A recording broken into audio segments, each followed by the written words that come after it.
Himalayan digital media के कथा संवाद में आप सभी का स्वागत है, अभिनंदन है। और आज हमारे बीच में जो हैं डॉक्टर महेंद्रू जी, मैं आपका स्वागत करती हूँ, अभिनंदन करती हूँ। हाँ, आज ये हर्ष का विषय है कि माननीय सिद्धार्थ शंकर रे द्वारा सम्मानित गुरु रविदास पर इनका काम हुआ है और हिमाचल के आकाशवाणी शिमला में इन्होंने 1998 से 2013 तक अपनी सेवाएं दी हैं, प्रोग्राम हेड रही हैं। इसके अतिरिक्त डायलेक्ट पे इनका काम हुआ है, बी हाई है ये ड्रामा में, और इनके नाटक और स्क्रिप्ट राइटिंग में बहुत ही योगदान रहा है। एक समय ऐसा था जब आकाशवाणी में देवेंद्र महेंद्रू जी जब कार्यरत थीं तो सभी जो शहर के साहित्य के गलियारे में चर्चा रहती थी कि कब हम आकाशवाणी में जाएं और उनके साथ कार्यक्रम में कर सकें, क्योंकि छोटा सा शहर है, उस समय इतने साधन भी नहीं थे। आज तो मीडिया के बहुत सारे साधन हैं।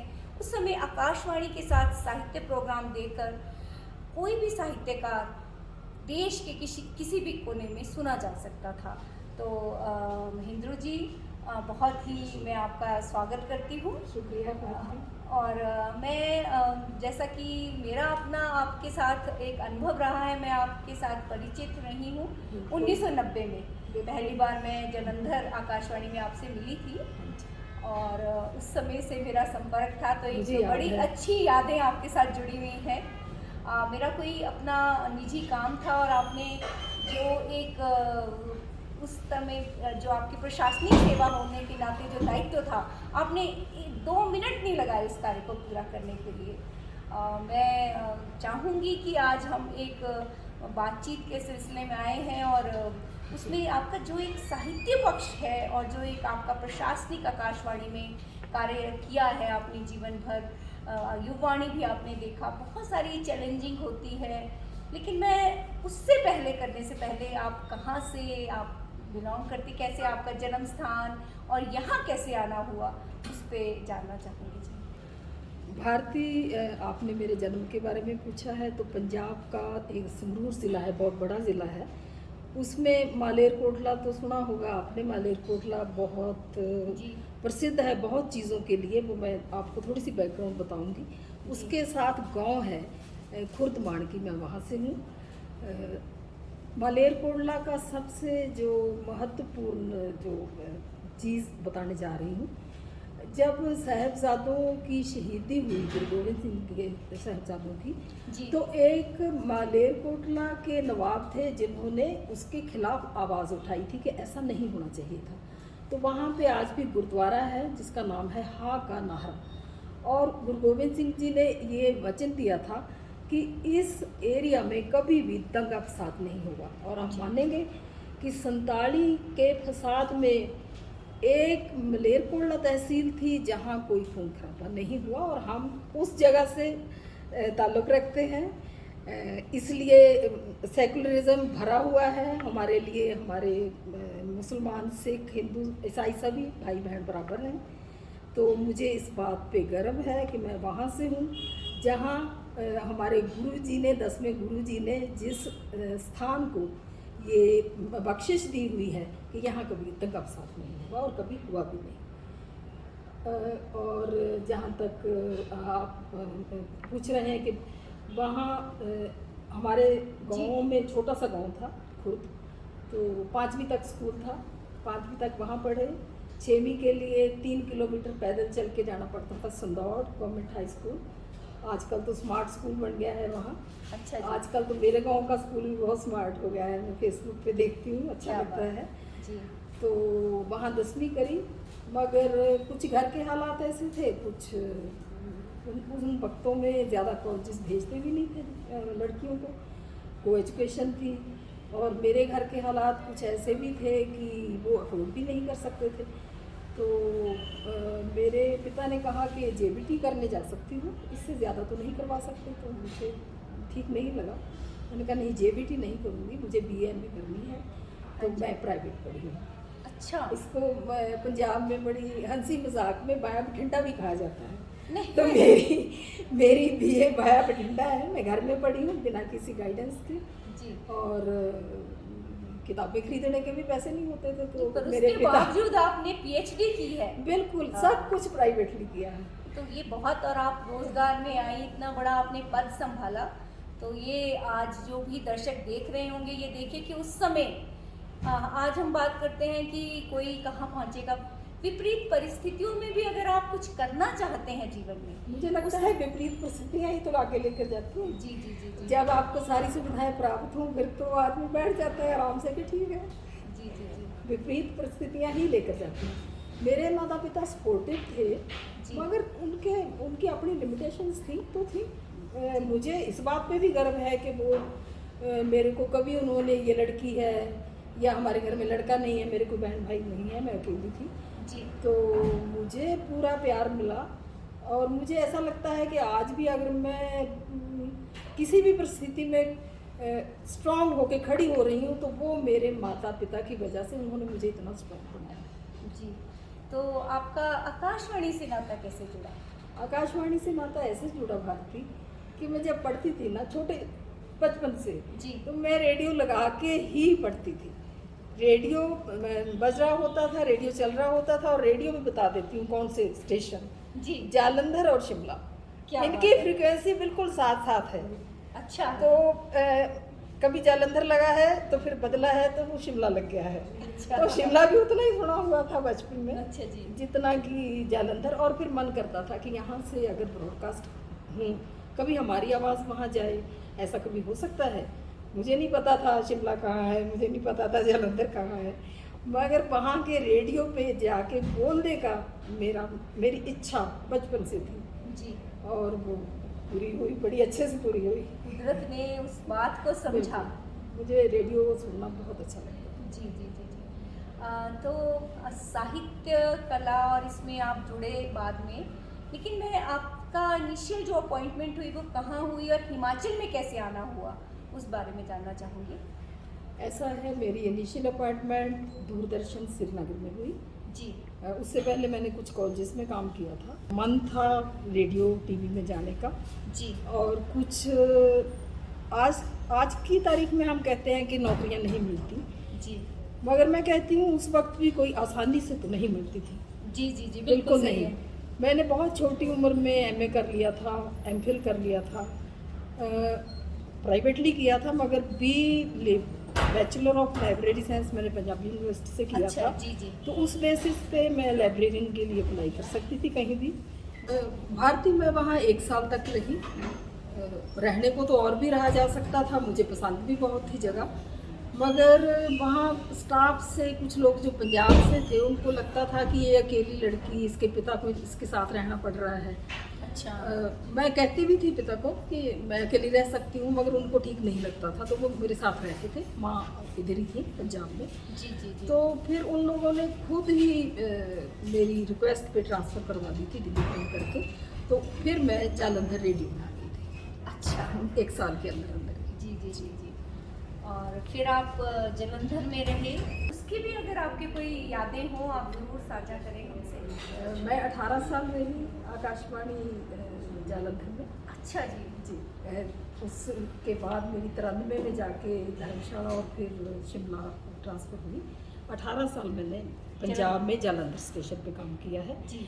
पहले लाइब्रेरियन, उसके बाद मेरी प्रमोशन हुई थी ड्यूटी अफसर, और उसके बाद मैं यूपीएससी से प्रोग्राम एग्जीक्यूटिव सेलेक्ट होके आई थी। तो तीनों पोस्टों पे काम किया है जालंधर रहते हुए। बहुत सारे प्रोग्राम किए हैं, लिखे, प्रोड्यूस किए, फीचर बहुत सारे, ड्यूटी रूम में शिफ्ट ड्यूटी करी। और प्रोग्राम एग्जीक्यूटिव के तौर पर मुझे वहाँ पंजाबी मेन प्रोग्राम जो वहाँ की लैंग्वेज है जी जी। उसके साहित्यिक और करंट अफेयर के प्रोग्राम, फीचर, वो सारे करे हैं। और बहुत सारे प्ले फीचर लिखे और प्रोड्यूस किए। महेंद्र जी, मेरा आपसे एक प्रश्न था। जी। हिमाचल में आप 1996 में आ गई हैं। 1993 में धर्मशाला आ गई थी। अच्छा। एफएम धर्मशाला की शुरुआत में मेरा योगदान है। अच्छा। एक्चुअली उस टाइम की जो पॉलिसी थी सेंट्रल गवर्नमेंट की, जी। उन्होंने बहुत से एफएम स्टेशन खोले थे, जिसमें हिमाचल को 2 मिले थे, धर्मशाला और जी। हमीरपुर। अच्छा। तो ये हमारा 1994 में 16 फरवरी को धर्मशाला और 23 फरवरी को, बुधवार पड़ता था दोनों दिन, तो क्या बात है। 23 फरवरी को हमारा हमीरपुर शुरू हुआ था। तो धर्मशाला जब शुरू हुआ तो मैं वहाँ थी। अच्छा, धर्मशाला में बिल्कुल। एफएम आपने स्टार्ट किया। 2 साल मैं वहाँ रही, मैं और मेरे साथी सहयोगी हाँ जी, हाँ जी। सब लोग हम लोगों ने शुरू किया, और कैसे कैसे सिचुएशन थी, कैसी कैसी स्थिति थी, FM कुर्सियाँ भी शिमला नहीं बाद थी। में एफएम शिमला मुझे लगता है बाद में आया है। बिल्कुल बिल्कुल, बहुत बाद में। मुझे हैरानी हो रही है इस बात को, क्योंकि आपने जैसे ही 93 की बात की तो मैं समझ नहीं पा रही थी, क्योंकि मेरे ध्यान में था कि एफएम तो शिमला में आया, बाद में शुरू हुआ है। नहीं, बाद में शुरू हुआ। जी जी जी। एक पॉलिसी थी जी। हमारी ब्रॉडकास्टिंग मिनिस्ट्री की, जी। बहुत सारे शहरों में एफएम स्टेशन खुले थे, हर स्टेट को इन्होंने कुछ ना कुछ दिया था। तो हिमाचल को 2 स्टेशन मिले थे, धर्मशाला और हमीरपुर। जी। मेरी पोस्टिंग जालंधर से धर्मशाला हुई थी, क्योंकि मैं काफ़ी सीनियर थी। तो उन लोगों ने कहा भी मैंने कि मेरी थोड़ी मेरे जो बच्चे हैं, बेटियां मेरी, वो भी +1 में थी, जी। तो उस वक्त आना आसान नहीं था घर जी, छोड़ जी, के जी, ऐसे। बिल्कुल। और मेरे पति दूरदर्शन जालंधर में थे, मगर उन्होंने कहा चाहे 6 महीने को चले जाएं, शुरू करवा के आ जाइए, मगर जाना तो पड़ेगा, हम नए लोगों को तो नहीं भेज सकते, पुराने ही जाके शुरू करवाएंगे। और हालत ये थी कि कोई फर्नीचर नहीं था, कुर्सियाँ नहीं थी, कोई रिकॉर्डिंग्स नहीं थी, कोई पैनल नहीं था, तो सब कुछ करना था जाके। जैसे सबसे पहले हमने वहाँ जाके ग्रामोफोन रिकॉर्ड मंगवाए, अच्छा। टेप्स तो भेज देते हैं डायरेक्टरेट वाले, तो उनके जो डिब्बे थे उस पे बैठा करते थे हम, वो हमारी कुर्सियाँ होती थी। फिर हमने वो पब्लिसिटी करके बच्चे बुलाए, उनकी ऑडिशन करी, पैनल बनाया, रिकॉर्डिंग्स करी। जी तो ऐसे धर्मशाला की शुरुआत हुई थी। जी, बहुत अच्छा। वो एक अलग सा एक्सपीरियंस था, जो मुझे जालंधर में तो नहीं हो सकता था। जी जी। वहाँ जी, तो जी। मैं सिर्फ प्रोग्राम बनाना ही जानती थी, जी, जी। मगर बहुत सारी एडमिनिस्ट्रेशन बातें। के तहत हाँ, काम वो करना। धर्मशाला के अनुभव ये वाला मिला, और जी। बहुत अच्छा अनुभव था।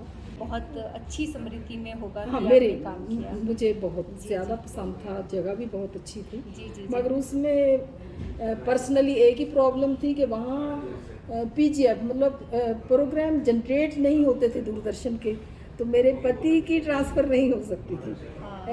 वहाँ के डीडी में सिर्फ इंजीनियर आ सकते थे। तो फिर हमने क्योंकि हम हिमाचल को पसंद करते थे, तो हमने शिमला ऑप्ट किया था दोनों में।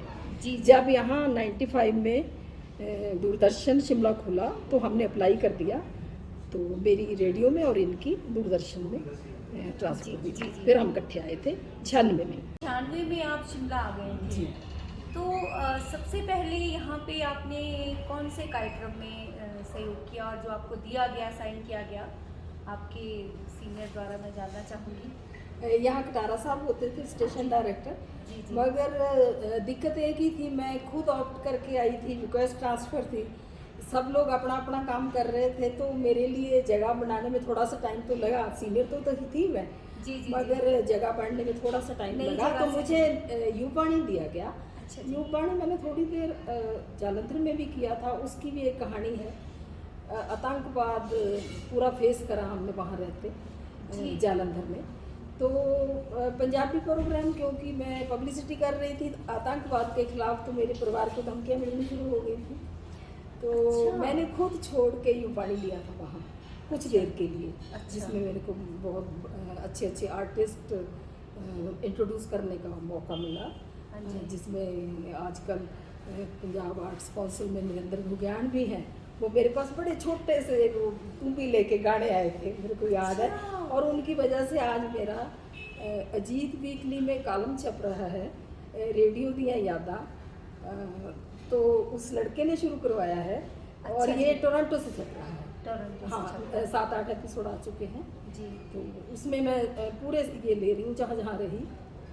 धर्मशाला का लिया है, जालंधर का लिया है, जी शिमला का लिया है, जी। और ये रिसेंटली श्रीनगर का लिया है। देखिए, आज तो इतने चैनल खुल गए हैं, वो जी। बड़ी सारी बातें होती प्राइवेट चैनल की, लेकिन जो एक गरिमा आकाशवाणी की, वो एक विश्वसनीयता की, अगर आकाशवाणी से कोई समाचार आया है या कोई साहित्य की बात किसी के बारे में छोटी सी टिप्पणी भी की गई है, उस पर ज़्यादा विश्वास करें। बिल्कुल बाकी कहीं से भी आपका कुछ भी आए उस बिल्कुल पर, ठीक कह रही हैं। और वो विश्वसनीयता बनाने के लिए बहुत सारे लोगों का योगदान इसमें लगा। ठीक है। और उनमें एक आप हैं, ये हमारे लिए, क्योंकि हम भी आकाशवाणी से जब जुड़े थे तो हमें याद है कि हमें ये होता था कि कोई भी शब्द ऐसा ना लाइव प्रोग्राम में चला जाए कि जिससे हम भी प्रोग्राम युवाणी में देते थे मैम, हमें ड्रामा से लिया गया था, तो वहाँ प्रोग्राम के बाद ड्यूटी रूम में हमें डर होता था कि बैठे होंगे कोई शब्द ऊंचा नीचा ना बोल पाए। रेडियो को सुन के प्रोनाउंसिएशन सीखी जाती जी, थी जी, जी, उस जी, ज़माने में। बिल्कुल। और भारती, आप तो इतनी अच्छी ड्रामा आर्टिस्ट हैं जी। और आपने कंपेयरिंग भी की है प्रोग्राम्स की, जी। तो आप लिखती भी अच्छा हैं, आपकी प्रोनाउंसिएशन इतनी अच्छी है, आप बोलती ये सब अच्छा कुछ है। रेडियो पे का वजह से। बिल्कुल आप ठीक कह रही हैं। और जो आपने मेरे से पूछा कि यहाँ आके मुझे क्या मिला, मुझे युवाणी प्रोग्राम मिला था। जी। और आज जब इतने सालों बाद, अपनी रिटायरमेंट के भी करीब 10 साल के बाद, मैं उन बच्चों को जो मेरे हाथों इंट्रोड्यूस हुए मेरे पास आके, जिन्होंने प्रोग्राम दिए, आज जब मैं उनको इतनी ऊंचाइयों पे देखती हूँ, मुझे बहुत गर्व महसूस है। मुकेश राजपूत जी आकाशवाणी में रहे हैं, युवाणी में थे। मुझे ध्यान है कि हमने ड्रामा में भी उनके साथ काम किया, और आज उनकी पोजीशन देखिए, वो राष्ट्रीय स्तर पे उनका नाम है। और मैं जानना चाहूँगी आपके उनके साथ किस तरह की यादें जुड़ी हैं।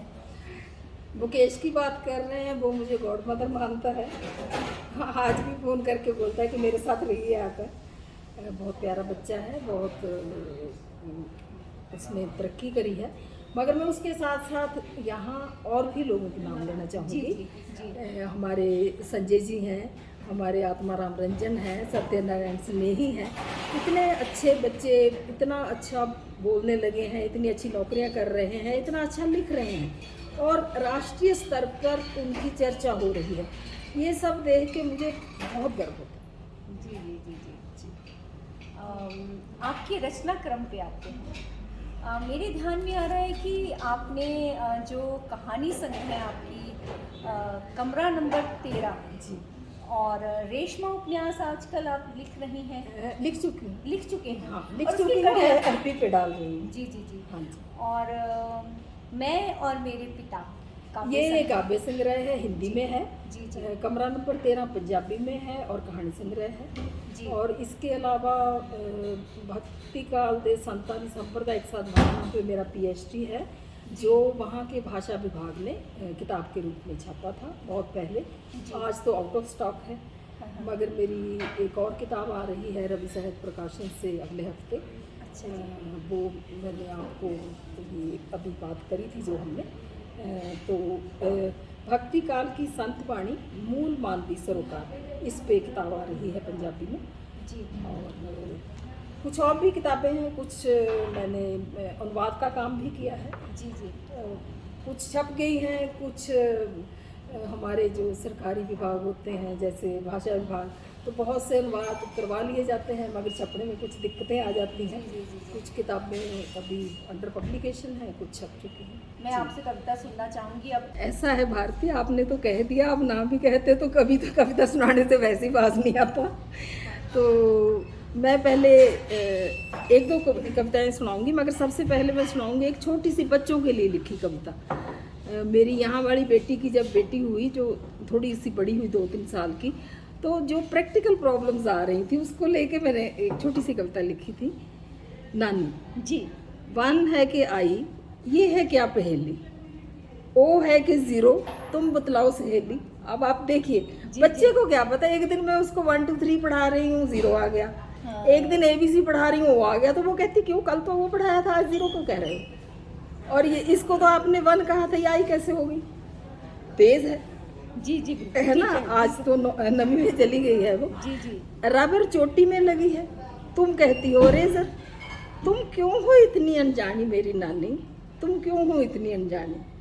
छोटे छोटे बच्चे हैं हम, और हैं इतने बड़े कन्फ्यूज़न, ये क्या है पहेली मेरी नानी, तुम क्यों हो इतनी अनजानी। घंटी बजती है सुबह, कहती हो अखबार लाओ, रद्दी वाला आती है आवाज़, कहती हो रद्दी ले जाओ। एक ही चीज़, कभी रद्दी कभी अखबार, क्या है ये कहानी, क्या बात है। मेरी नानी तुम क्यों हो इतनी अनजानी, ऐसी छोटी सी मतलब ये आपने उसके जो बिल्कुल शब्दों को उसी, वाणी, उसी के शब्दों को आपने उसके शब्दों को वाणी दी। हाँ देखिए, ऐसे ही कितना बच्चों को समझना बहुत मुश्किल है, बहुत। और उनकी अपने प्रश्न रहते हैं हर उम्र के हिसाब से।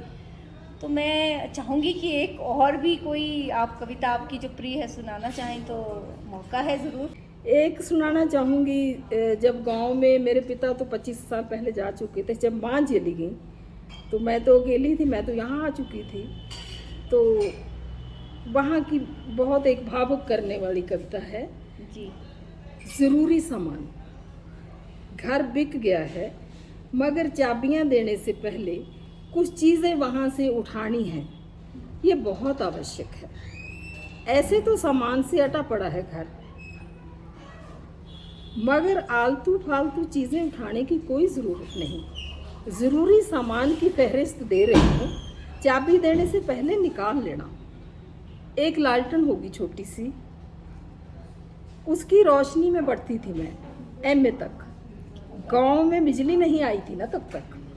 जी। दूर दूर से लोग जान लेते थे अभी जाग रही हूँ, सोई नहीं। और मैं बेपरवाह सबसे बस पढ़ती रहती थी। वो लालटेन लाना बहुत ज़रूरी है, शायद कोई रोशनी मिल जाए ज़िंदगी में। बरामदे की कॉर्नर पर पीतल का स्टोव पड़ा होगा, बंद डिब्बे में। हाँ, फोल्डिंग स्टोव है। पिता जब गर्मियों की छुट्टियों में घुमाने ले जाते थे, ये स्टोव आटे के कनस्तर में आराम से आ जाता था। जहाँ कहीं रुकना, माँ फोल्डिंग स्टोव जलाकर खाना पकाना शुरू कर देती। साफ सुथरा स्वच्छ खाना।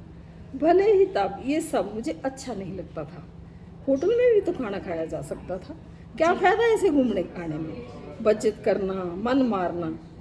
देखो वो स्टोव ज़रूर ले आना, बचत करना, घर चलाना शायद आ जाए मुझे। क्या बात है। तीसरी चीज़ सबसे आवश्यक, माँ की डायरी लाना मत भूलना। उसमें उसने सारा हिसाब किताब लिखा है। दूध किस तारीख से कितना कहाँ से लेना शुरू किया, ट्यूशन पढ़ने कौन सा बच्चा किस दिन से आने लगा, और किसकी शादी में कितना शगुन डाला। दूध के हिसाब के लिए मुझे वहाँ नहीं जाना, वो तो माँ एडवांस देकर रखती थी दूध वाले को। ट्यूशन के पैसे भी नहीं लेने जाना मुझे, वो तो बच्चों ने माँ की मृतक देह को मत्था टेक कर चुका दिया था हिसाब। और शगुन अब कैसे। डायरी तो मैं इसलिए मंगवा रही हूँ कि ज़िंदगी में हिसाब किताब साथ साथ निपटाने की आदत शायद पड़ जाए मुझे, और मैं तनाव रहित जी सकूँ। बहुत सुंदर कविता सुनाई। Thank you. आपकी जो ये कविता है, सारी जो हमारी ज़िंदगी है उसके करीब है सारे अनुभव। कैसे एक इंसान अपने छोटी छोटी चीज़ों को यादों में रखता है और उसे आगे बढ़ जाए। लेकिन कहीं जैसे आपने जो लालटेन की बात की कि मैं उस समय वहाँ रोशनी नहीं थी, तो मैं बिजली नहीं आई थी, तो आप वहाँ पे जो है वो लालटेन के उसमें पढ़े। जी जी। बहुत, और उसी लालटेन में पढ़कर आप आगे बढ़े और जीवन की ऊंचाइयों में आप इस मुकाम तक पहुँचे। और आज मुझे अभी पता चला है आपका कुछ पिछले दिनों फेसबुक पे आ रहा था, रेशमा जी, इस पे चर्चा जरूर करना चाहूँगी। रेशमा मैंने लॉकडाउन में लिखा। जी जी। लॉकडाउन में एक तो ऐसे भी कुछ परिस्थितियाँ ऐसी बन गई थी, मेहबूब साहब चले गए थे छोड़ के जी। फिजिकली। ऐसे तो वो हमेशा साथ है, मगर वो वैसे हमसे विदा ले गए थे, तो ज़्यादा बाहर निकलती नहीं थी। उसके बाद लॉकडाउन लग गया, तो मैं इस विषाद से निकलना चाहती थी। ये विषाद मैंने एक बार पहले भी भुगता था अपनी माँ के जाने के बाद। तब भी माँ चली गई की कविताएं लिख के मैं कुछ महीनों में निकल आई थी। तो इस बार भी मुझे लगा कि नहीं, मुझे लिखने की शर्म ही लेनी पड़ेगी, कलम की शर्म ही लेनी पड़ेगी, मैं ऐसे बाहर नहीं आ सकती। तो पिछला साल मैं यहाँ बेटी के पास ही थी, शिमला में ही थी। तो रेशमा पहले मैंने पंजाबी में, फिर उसको हिंदी में लिखा। उन बात तो नहीं कहूँगी जी, वो बिल्कुल ओरिजिनल वर्क है, हिंदी वाला भी पंजाबी वाला भी। फिर लगा कि जब तक मैं किसी पब्लिशर को ढूंढ पाऊँ, तब तक मैं इसको फेसबुक पे क्यों ना डालूँ। मगर मेरा अनुभव बहुत अच्छा रहा। फेसबुक पे मैं दोनों अपने हाथ से टाइप करके हिंदी और पंजाबी में डालती थी एपिसोड। मुझे बहुत अच्छा रिस्पांस मिला। शायद इतने लोग किताबें ना पढ़ते जितने फेसबुक पे जाके सोशल मीडिया के मुझे फायदे पता चले। बहुत लोगों ने इसको पढ़ा और पढ़ रहे हैं। जी जी, आपकी कड़ियों का इंतजार रहता है, मैं भी पढ़ रही हूँ जी। उसमें ये है कि अभी मैंने कुछ दिन पहले आँख का ऑपरेशन करवाया था, तो डॉक्टर की सलाह थी कि कुछ दिन लिखने पढ़ने का काम ज़रा इसको थोड़ा रोक दूँ। तो मुझे बहुत से फ़ोन आए कि क्यों नहीं आ रहा। तो फिर मैंने 1-2 हफ्ते के बाद उसको पहले रोज़ाना डाल रही थी, फिर 2 दिन के बाद डालना शुरू करा, 3 दिन के बाद डालना शुरू किया। क्योंकि आजकल एक तो मेरा टोरंटो से छप रहा है रेडियो दी यादा, जिसमें मैं सारे स्टेशन पे जितना मेरा जो मुझे याद आ रहा है, जो चीज़ें, जो घटनाएं, जो लोग, उनके बारे में बात कर रही हूँ। चाहे वो श्रीनगर है, चाहे वो शिमला है, चाहे वो जालंधर है, धर्मशाला है या चंडीगढ़, जिन जिन स्टेशनों पर मैंने काम करा, तो वो भी मैं खुद ही टाइप करके दे रही हूँ। और कुछ और काम भी कर रही हूँ। मुझे एक इंडो कैनेडियन पंजाबी पोइट्री के का जो अंक है उसका एडिटर बनने का मौका भी मिला है जी। उस पर भी काम कर रही हूँ। तो मैं आपको बताना चाहूँगी, अपने सुनने वाले देखने वाले दर्शकों को बताना चाहूँगी कि उसका जो अक्टूबर का अंक होगा वो हिमाचल स्पेशल होगा। उसमें सिर्फ हिमाचल के लोग लिए जाएंगे और उन सब लोगों की जो रचनाएं होंगी, इंटरव्यूज़ होंगी, आर्टिकल होंगे, जिसमें मैं बताना चाहूँगी कि डॉक्टर इकबाल का अमृता शेरगिल पे लिखा आर्टिकल, उसका एक हम लेंगे पीस, और तुलसी रमन जी का लेंगे हम मास्टर मदन पे लिखा हुआ। बहुत से लोगों को पता नहीं होगा कि मास्टर मदन शिमला से बिलोंग करते हैं। हाँ जी। तो वो आर्टिकल लेंगे हम। रेखा जी की कुछ बहुत सुंदर कविताओं का अनुवाद मैंने कर लिया है। नवनीत से मैंने कविताएं मंगा ली हैं, एक इंटरव्यू करने जा रही हूँ उसका। और हमारी एफबी पे आपने देखा होगा सरोज ठाकुर जी जो है, जो ये हमीरपुर निट से पीछे रिटायर हुई हैं, बहुत अच्छा लिखा है उन्होंने, बहुत कुछ अच्छा बढ़िया लिखा है। सरोज तो परमार जी नहीं, सरोज ठाकुर, तो उनसे एक इंटरव्यू भी लिया जाएगा। तो अक्टूबर का अंक जो है इंडो कैनेडियन पंजाबी पोइट्री, उसमें हिमाचल का हम विशेष अंक लेंगे। क्या हिमाचल को एक अंतर्राष्ट्रीय स्तर पर पहुंचाने का काम होगा, उसका आप संपादन करने जा रही हैं। यहाँ हैं ही इतने अच्छे लोग, हरनोट जी जैसे लोग बैठे हैं जी, रेखा जी जैसे हैं, तुलसी रमन जी जैसे हैं, और ये जो नए आ रहे हैं हमारे आत्माराम रंजन की किताब पगडंडियां गवाह है, जहाँ देखो उसकी चर्चा हो रही है। राष्ट्रीय स्तर पर, अंतर्राष्ट्रीय स्तर पर हिमाचल के लेखकों कवियों की चर्चा हो रही है, और बहुत अच्छा लगता है सुन के देख। जी जी जी जी जी। तो मैं अभी जैसे आपके साथ आप बात की, और जो आपके भविष्य के कुछ प्रोजेक्ट है जिस पे आप बताना चाहेंगी, आप बताएं, या कोई आपका ऐसा संस्मरण, आप रेडियो में इतने साल रही हैं तो किस तरह के दायित्व आपके पास होंगे, उसमें आपको बड़ा चैलेंजिंग लगा कि नहीं ये काम मैं करूँगी ज़रूर, चाहे इसके लिए मेरे पास अभी इतना इंफ्रास्ट्रक्चर नहीं है, लेकिन अगर मुझे ये दायित्व दिया गया है तो मैं इसको पूरी तरह करूँगी। देखिए, जो भी रिस्पॉन्सिबिलिटीज़ आई निभाने की कोशिश करी जी। मुझे लगा यहाँ जितना भी चलो काम किया, उसमें सबसे अच्छा जो था पॉइंट, वो नए टैलेंट को ला के उनके साथ बहुत अच्छे से संबंध बना के, बिल्कुल अपने बच्चों जैसे, और उन्होंने भी प्यार में कोई कमी नहीं, मैंने जितना प्यार दिया उन्होंने मुझे उससे ज़्यादा प्यार दिया होगा। मैंने बहुत से पैनल बने, बहुत से पैनल सेलेक्ट करे, उनको वाणी की ट्रेनिंग दी। तो एक कंडीशन रख दी गई दिल्ली से, हमारे डायरेक्टरेट से, कि वाणी सर्टिफिकेट के बिना नए पैनल की बुकिंग नहीं होगी। अच्छा। कि वाणी सर्टिफिकेट करें, कोर्स करें, और उसकी वो पेड होगा, करवाएंगे हम। हाँ। जैसे जिसने ट्रेनिंग ली है, मैंने ली थी, राजकुमार शर्मा जी ने ली थी, तो हम लोग करवाते थे, मगर वो 2500 रुपया दिल्ली को जाता था रेवेन्यू हर बच्चे से।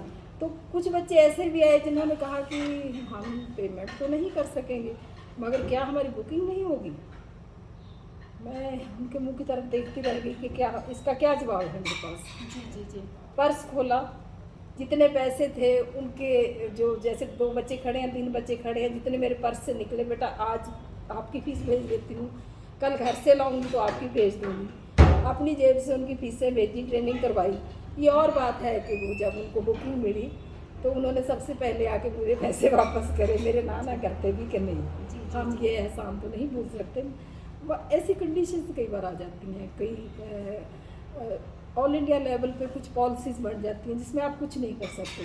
जैसे 6 बुकिंग की है कि हाँ 6 ही होनी है, वो तो डायरेक्टरेट ने जो निश्चित कर दिया उसमें हम कुछ नहीं कर सकते। वो हमें मान के चलना पड़ता है। फीस स्ट्रक्चर है डायरेक्टरेट से बन के आया है, वो हमें वही देना पड़ता है क्योंकि वो एक पॉलिसी है।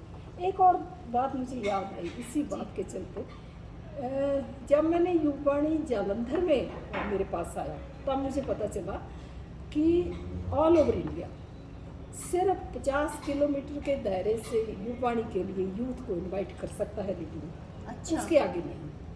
मुझे ये बात थोड़ी अजीब लगी। यूथ को ही तो हमने प्रमोट करना है, यूथ का वही टैलेंट तो हमने लाना है। ये 50 किलोमीटर की शर्त यूथ पे क्यों? ये मैंने खुद भी भुगती। मेरी पहली कहानी जब जालंधर से प्रसारित हुई थी 71 में, तो मुझे नहीं बुलाया गया। मेरी कहानी वहाँ के जो यूथ के एंकर थे उन्होंने पढ़ी थी क्योंकि ये शर्त लागू थी। अच्छा। मेरा गांव 50 किलोमीटर से ज़्यादा था तो मेरे को नहीं बुलाया गया, तो मेरी कहानी रख ली गई। अच्छा। ब्रॉडकास्ट हुई थी तो मुझे लगा नहीं, फरीदकोट में बैठे, अब निंदर को ज्ञान भी फरीदकोट में बैठे हैं, कोई बठिंडा में बैठा है, कोई कहीं ऐसे हिमाचल में किन्नौर से है, लाहौल से है, पांगी से है, तो वो क्यों नहीं है? तो जालंधर रहते जब टेररिज्म के पीरियड की बात है, मैंने एक ड्राफ्ट बनाया, लेटर बनाई कि यूथ का ही तो फ्रस्ट्रेशन दूर करना है, उसको तो रेडियो और फ्रस्ट्रेट कर रहा है ये 50 किलोमीटर की शर्त पे। मैंने इसी एक पॉइंट को स्ट्रांगली लेते हुए वो शर्त हटवाई थी ऑल ओवर इंडिया। क्या बात है। आज हर कोई, मतलब हर स्टेट में कोई ये डिस्टेंस की शर्त लागू नहीं होती किसी भी स्टेट में, ऑल ओवर इंडिया से वो हटवा दिया था। देखिए, रेडियो के साथ जब हम 70 में जुड़े थे बच्चों के प्रोग्राम से, उसके बाद युवाणी, फिर उसके बाद आपका वार्ताओं में भी हम आए, वो एक चीज़ के बाद आज रेडियो में कंप्यूटर आ गया, लाइवनेस तो है नहीं, और वो एक रील वर्क होता था जी, पूरा एक क्यू शीट बनती थी अगले दिन प्रोग्राम के लिए। वो क्यू शीट में आपका पूरा प्रोग्राम तैयार होता था कि क्या जाना है, पिछले दिन सारे बच्चे तैयारी करते थे। उसी तरह का आज सिस्टम में तो मुझे लगता है इजी हो गया है। हाँ, कुछ चीज़ें तो बहुत अगर आप टेक्निकली अवेयर हैं, जी जी, आप फ्रेंडली हैं, तो फिर तो आसान है आपके आसान हो लिए। गया जो है। नहीं कर पा रहे उनके लिए चलो मुश्किल होगी। आजकल तो हमारे जैसों को भी सीखना पड़ रहा है, तभी कहीं आगे चल सकते हैं। नहीं नहीं नहीं, युवाणी में तो वैसे भी रेडियो का आपका जैसे सिस्टम था पहले, आपका टेप के हिसाब से ही चलते थे ना? जी जी बिल्कुल, ग्रामोफोन रिकॉर्ड थे, फिर बाद में सीडीज में कन्वर्ट हुए सारे प्रोग्राम, अब तो डिजिटलाइज हो गया है सारा कुछ। जी, आप इस बारे में, जैसे रेडियो के साथ था, दूरदर्शन के साथ भी आप जुड़ी रही हैं। आपके पति शिपाल किशन महेंद्र जी दूरदर्शन में रहे जी, और उन्होंने 100 डॉक्यूमेंट्रीज बनाई। बिल्कुल जी। हिमाचल का कोई मंदिर, कोई साहित्यिक यात्रा, कोई अलग से आपका, क्योंकि देवी देवताओं का हिमाचल है, देवभूमि माना जाता है, तो वहाँ जाके दूर दराज पांगी, लाहौल स्पीति, किन्नौर में जाके भी मैंने सुना है कि उन्होंने आलेख लिखे हैं, डॉक्यूमेंट्रीज बनाई हैं, और उनके सानिध्य में आप रही हैं। तो मैं ऐसा समझ नहीं सकती कि आपने दूरदर्शन में कुछ काम ना किया हो, जरूर किया होगा, स्क्रिप्ट राइटिंग में किया होगा, directly indirectly, script writing indirectly, कि वो बैठे काम कर रहे हैं तो मैं खाली बैठी हूँ तो फिर लाओ स्क्रिप्टिंग मैं कर देती हूँ। जी जी जी, है ना? और कुछ प्रोग्रामों में भी भाग लिया, जालंधर दूरदर्शन से भी, शिमला दूरदर्शन से भी। कोई पैनल डिस्कशन है या जालंधर से कुदरत जैसा बंदे आता है तो गुरबाणी की व्याख्या होती है, शब्द गाए जाते हैं फिर व्याख्या होती है, तो व्याख्या करी है मैंने, क्योंकि मेरे पीएचडी का टॉपिक ही ऐसा था, उसमें मुझे गुरबाणी का अध्ययन करने का भी मौका मिला है, तो वो भी किया है। और इनके साथ चलो काम तो जो थोड़ा बहुत किया होगा, मगर मुझे कई टूर्स पे जाने का भी मौका मिला तो उसका आनंद भी लिया है। हिमाचल घूमी पूरा, हर टूर पे तो नहीं, मैं कई बार गई हूँ साथ। जी जी जी। तो आप उसमें कुछ अपनी तरफ से, जैसे अभी आप धर्मशाला की बात कर रही थी एफएम की, आप भी आकाशवाणी के साथ जो आपका एक संबंध बना हुआ, तो आप जाते तो होंगे, फर्क क्या नज़र आता है जो मुझे आप बताइए। बच्चे ज़्यादा टैलेंटेड आने लगे हैं। बच्चे ज़्यादा टैलेंटेड आने लगे हैं, ये तो बात ठीक है, लेकिन सरकार जो प्रसार भारती की नीतियों की बात है, और जो मुझे लगता है कैजुअल के ऊपर छोड़ दिया गया है। आप प्रोग्राम एग्जीक्यूटिव कोई नहीं है, जहाँ 400 का स्टाफ था आकाशवाणी शिमला का, वो 100 का भी नहीं है। वो तो बहुत दुखदाई। हाँ, वो चीज़ें संभालना, वो चीज़ें, उस पर आप क्या कहना चाहेंगी? नहीं, मैं सिर्फ अफसोस प्रकट करूंगी और कुछ नहीं कहना चाहूंगी। तो क्या जिंदा रखने के लिए इन संस्थाओं को बंद तो नहीं कर रही है सरकार? बिल्कुल नहीं तो कर जब रही। बंद नहीं कर रही है तो प्राइवेटाइजेशन आ गई ना। नहीं, पर सही ढंग से क्यों नहीं चला रही है? बिल्कुल आप ठीक कह रही हैं, बहुत सी कमियां हैं, बहुत जगह पे काम होना बाकी है। इंजीनियर भर्ती हो रहे हैं, क्लरिकल स्टाफ भर्ती हो रहा है, तो प्रोग्राम साइड पे क्यों नहीं भर्तियाँ हो रही? यही मेरा प्रश्न था। बिल्कुल उनको शायद ये लगता है कि इतना टैलेंट है तो पैनल बनते रहें, लोग आते रहें। अच्छी बात है, बहुत से लोग आएँ, पार्टिसिपेट करें, बहुत अच्छी बात है, मगर फिर भी परमानेंट जो पोस्टें हैं वहाँ रह के जो गंभीर रूप से काम हो सकता है, तो वो तो आनी चाहिए, रिक्रूटमेंट होनी चाहिए। जैसा कि अभी मैं आपसे बात कर ही रही थी, आकाशवाणी जो शिमला है बहुत ही कम अब कैजुअल्स चला रहे हैं स्टेशन, और जो परमानेंट स्टाफ है वो बहुत कम है। तो उसमें टेक्निकल स्टाफ तो शायद हर बार उनकी तो जब रिटायरमेंट होती है भर लिए जाते हैं, क्योंकि स्टेशन उसके बिना चलेगा नहीं। पर प्रोग्राम एग्जीक्यूटिव जो है अलग अलग जो रखे जाते थे, पैक्स की पोस्ट थी, वो नहीं भरी गई है काफ़ी समय से। तो आप क्या कहना चाहेंगे? क्योंकि एक स्टेशन को चलाने के लिए उनकी भी ज़रूरत है, और सिर्फ कैजुअल के आधार पर हम किसी क्वालिटी की बात करें किसी स्टेशन को चलाने के लिए, मैं नहीं समझती कि वो इतना, जो पहले हम बात करते थे आकाशवाणी का एक संदर्भ दिया जाता था, तो कंट्रोलिंग के लिए बहुत ज़रूरी है। इस पे आप क्या सुझाव देना चाहेंगे? देखिए ऐसा है, रेडियो चल रहा है, दूरदर्शन चल रहा है, तो इंजीनियर अपना काम कर रहे हैं, एडमिनिस्ट्रेशन अपना काम कर रही है, मगर प्रोग्राम तो प्रोग्राम साइड ही देगा ना। तो उनकी रिक्रूटमेंट ना होना, कम होना तो इफेक्ट तो करता है। बिल्कुल ठीक है, बहुत टैलेंट भरा पड़ा है हर जगह, पैनल बन रहे हैं, लोग कैजुअल आ रहे हैं, उनको भी रोज़गार मिल रहा है, रेडियो टीवी को भी आर्टिस्ट मिल रहे हैं, मगर इसमें कोई शक नहीं है कि रिक्रूटमेंट ठीक तरीके से ज़्यादा भर्तियाँ होनी चाहिए। पीछे मुझे नहीं लगता 94 के बाद कोई पैक्स की भर्ती हुई है। जी जी जी जी। तो लोग तो रिटायर तो हो ही रहे हैं और नए तो नहीं आ रहे हैं, तो नेचुरली बहुत कम लोग बचे हैं, आप ठीक कह रहे हैं, तो वो भर्तियाँ तो बिल्कुल होनी चाहिए। अब पिछले दिनों मैं आकाशवाणी गई थी तो मैंने देखा कि कुछ सुधार हुआ है, इंफ्रास्ट्रक्चर में तो सुधार हुआ है, लेकिन जब बात आई कि नए लोग आए हैं रिक्रूटमेंट के लिए, वो नहीं दिखे। तो उसके लिए तो मेरे ख्याल से इस मीडिया के माध्यम, इस चैनल के माध्यम से जो भी इसमें जुड़े हैं, उनको इस बारे में सोचना चाहिए कि अगर आकाशवाणी को ज़िंदा रखना है और वो एक जो पुराना जो एक स्तर बनाए रखना है, उस पर भी सरकारें सोचें और उसमें भर्ती करें।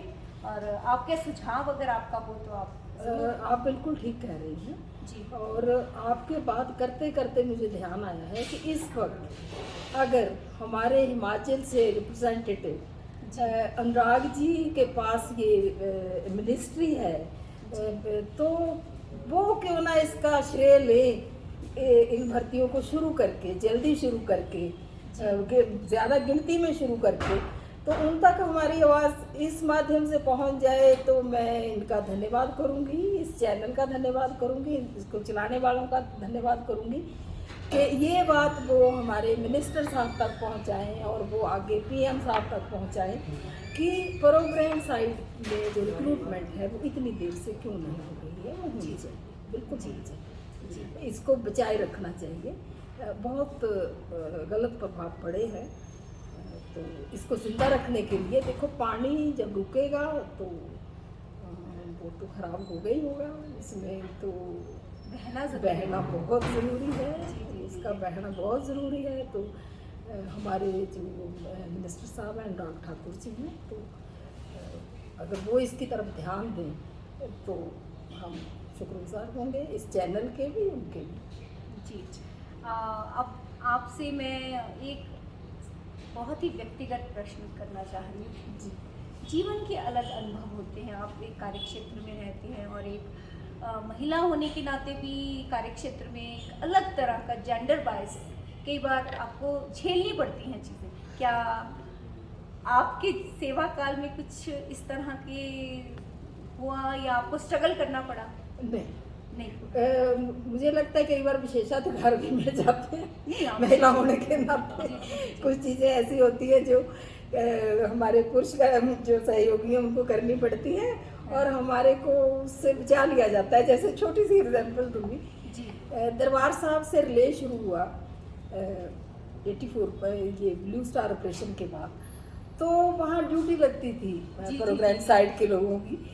तो हुआ ये कि वहाँ मेल मेंबर्स को तो भेज दिया जाता था, मैं और डॉक्टर रश्मि खुराना हमें छोड़ दिया जाता था। तो हमारे एक कलीग ने एक दिन मीटिंग में कहा कि ये कम तनख्वाह लेती हैं हमसे क्या, तो इन दोनों को क्यों, इनको क्यों नहीं अमृतसर भेजते ड्यूटी पे, हमें भेज देते हो, हमारा पैनल बढ़ा रखा है आपने।